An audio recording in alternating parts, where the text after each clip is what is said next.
Assalamualaikum warahmatullahi wabarakatuh.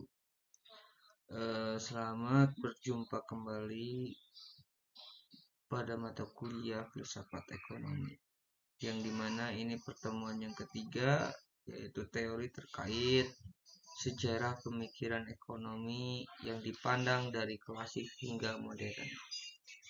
Nah, sejarah di sini bukan berarti kita membahas akan perkembangannya ekonomi, tetapi sejarah di sini yang dimana pandangan secara filsafat menurut filsuf-filsuf diantaranya terkait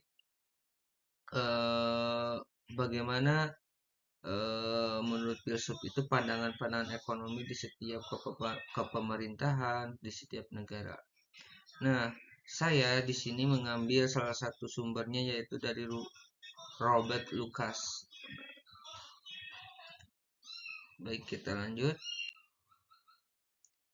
Pemikiran ekonomi mengalami perkembangan pesat sejak era ekonomi klasik dengan konsep pasar bebas hingga munculnya pendekatan modern yang mempertimbangkan harapan rasional. Robert Lucas, seorang ekonom yang dikenal dengan teori ekspektasi rasional, adalah salah satu tokoh kunci dalam pembaharuan teori ekonomi klasik, khususnya yang dikenal sebagai klasik baru. Kita masuk kepada pemikiran ekonomi klasik sekarang dari tahun 1776 sampai 1870. Nah, pemikiran ekonomi klasik menekankan mekanisme pasar sebagai pengatur utama dalam ekonomi, di mana pasar yang bebas dari intervensi pemerintah dianggap dapat menciptakan alokasi sumber daya yang efisien.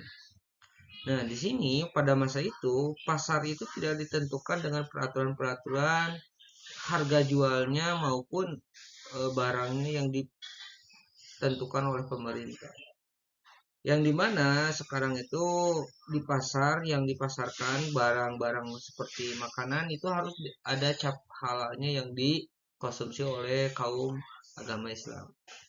Nah, maka dari itu pada masa itu dibebaskan tanpa ada identitas seperti itu, yang dimana masyarakat mempercayai dan kepemerintahan juga mempercayai sumber daya tersebut akan lebih efisiensi.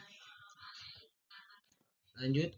Nah, menurut salah satu pakar filsuf juga yang dipandang pada tahun 1772 sampai 1823, David Ricardo, dalam bukunya Principles of Political Economy and Taxation pada tahun 1817. Theory of Comparative Advantage, gagasan bahwa perdagangan internasional tetap menguntungkan bahkan jika suatu negara lebih efisien dalam memproduksi semua barang. Nah, menurut David Ricardo ini, jika mana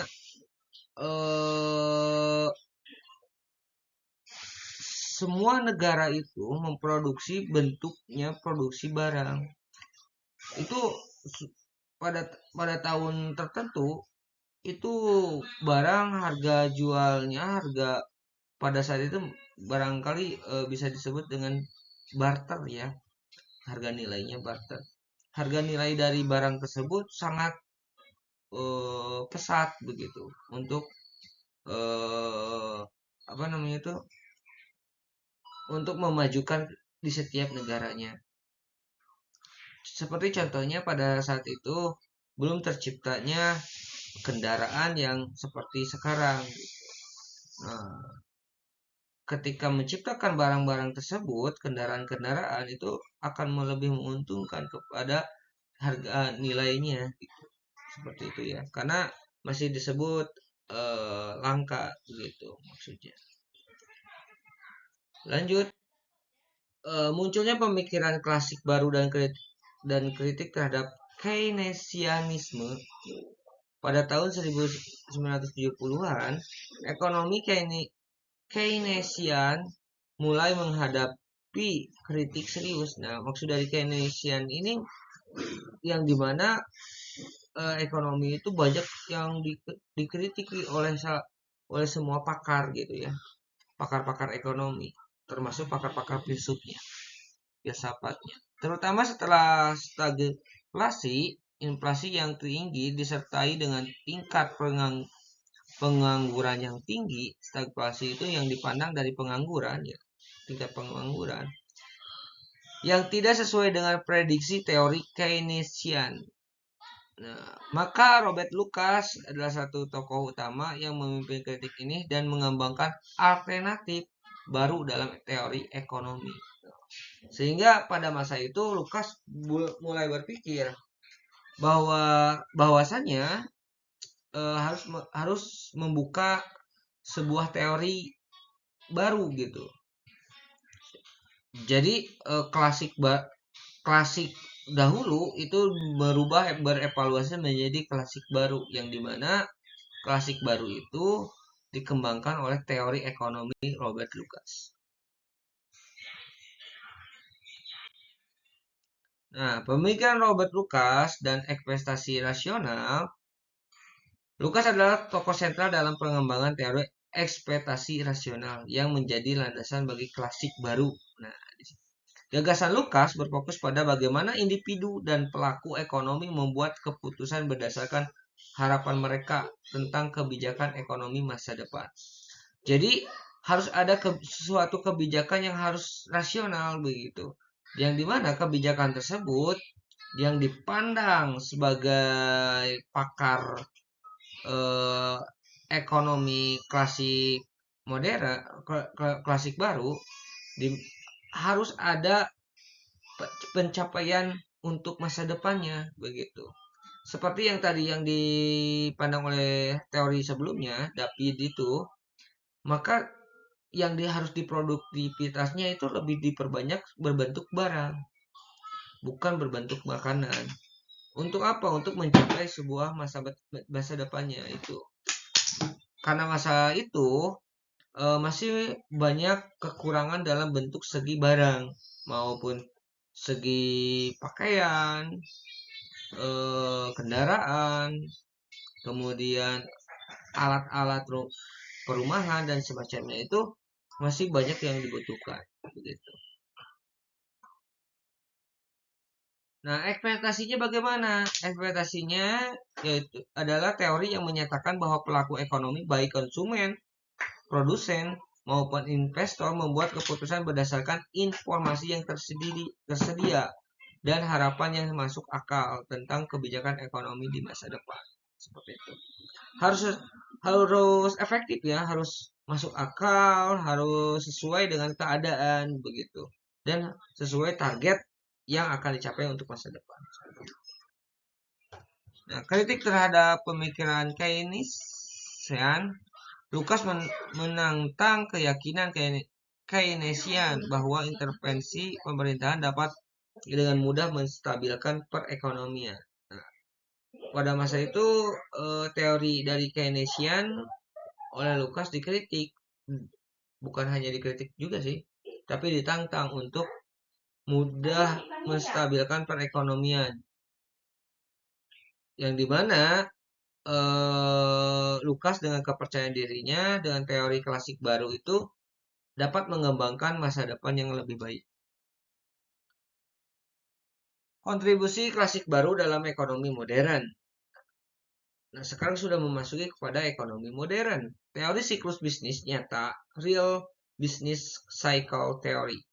Dikembangkan dari ide-ide Lucas, teori ini menekankan bahwa fluktuasi dalam output ekonomi disebabkan oleh gangguan teknologi atau perubahan produktivitas, bukan oleh kebijakan moneter atau fisikal.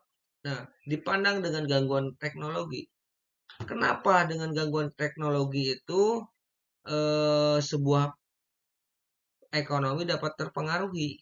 Salah satu contoh yang dipandang oleh Lukas itu teknologi yang dipesatkan bila mana teknologi tersebut disalahgunakan dapat merusak daya pikir seseorang. Nah, kemudian untuk perubahan produktivitas yang pada masa klasik baru itu lebih ditekankan kepada produktivitas berjenis barang. Nah, untuk ekonomi modern, produktivitas itu harus bervariasi, yang dimana sebagai kebijakan moneter atau fisikal yang ditentukan oleh pemerintah. Begitu ya. Masih kepada Kesimpulan di sini dapat disimpulkan pemikiran Robert Lucas mengubah paradigma ekonomi modern dengan menunjukkan bagaimana ekspektasi pelaku ekonomi dapat membuat kebijakan pemerintah menjadi tidak efektif. Teori ekspektasi rasional membawa pemahaman baru tentang bagaimana pasar bekerja dan bagaimana kebijakan ekonomi harus dirumuskan. Lukas juga mengarahkan ekonomi kembali ke pendekatan berbasis pasar dengan sedikit intervensi pemerintah, sebuah prinsip yang terkait erat dengan ekonomi klasik yang kembali diperbaharui dalam konteks modern. Nah, di sini kita dapat menyimpulkan bahwa ekonomi modern ini sudah dikaitkan dengan kepemerintahannya. Untuk penjelasan dalam sejarah pemikiran ekonomi ini cukup sekian. Mohon maaf bila ada kesalahan dan kekurangannya.